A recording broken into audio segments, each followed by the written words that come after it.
Wannan doka ta ƙunshi cewar lallai a yi gwaji ga ma'aurata kafin yin aure domin hana yaɗuwar cututtuka masu haɗari kamar cutar ƙwayar HIV/AIDS, ƙwayar cutar sikila da ƙwayar cutar hepatitis wato ciwon da ake kira ciwon hanta. Lallai a Kano daga sanda gwamna ya sa hannu akan wannan doka ba za a ɗaura aure ba sai an tabbatar akwai shaida ga dukkan ma'aurata guda biyu macen da namijin cewar an gwada su ba sa ɗauke da kowace irin wannan cuta don hana bazuwa da yaɗuwar waɗannan cututtuka ga al'ummominmu. Wannan shine dalilin yin ta. Duk wanda zai aure a Kano in Allah ya yarda in gwamna ya sa hannu za a ringa gwadawa saboda za ta hana musamman yaɗuwar waɗannan cututtuka da na gaya ma. Kowa ma ba sai an gaya masa ba, musamman irin cuta ta sikila. Kowa yana gani idan ka auri mai sikila SA da SA ɗin nan irin wahalar da ake sha, sai ku gwammace ma gara ma ba ku haifi 'ya'yan ba. So in an tsaida wannan, in kana da sikila ko kina da sikila musamman AS da SS akwai wanda ba a haɗawa, akwai wanda kuma ke iya haɗuwa. Masu ƙwayar HIV ko AIDS akwai 'yan uwansu masu irin wannan cututtuka wanda za a aure kuma a zauna lafiya.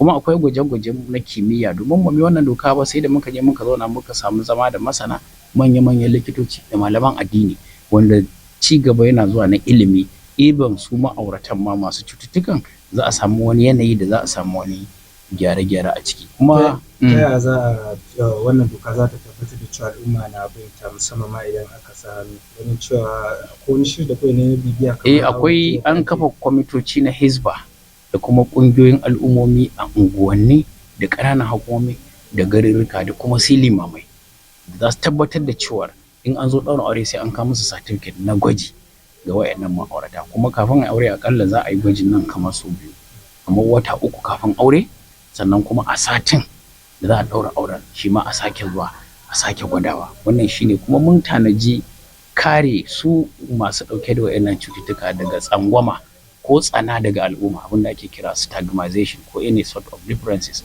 nuna musu bambanci. Su ma mutane ne kamar kowa, cututtuka ne ba wanda a san kansa zai ɗora kansa wani ciwo mai illa. Akwai doka da hukunci mai tsanani ga wanda ya ci zarafin wanda yake ɗauke da wannan cuta ko ya nuna masa tsana ko ƙyamata.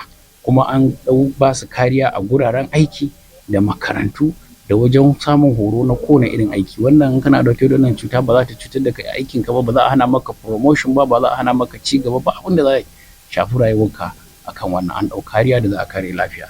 Hikimar yin ta dai hana yaɗuwar waɗannan cututtuka ga al'ummomi a jihar Kano. Asibitocin da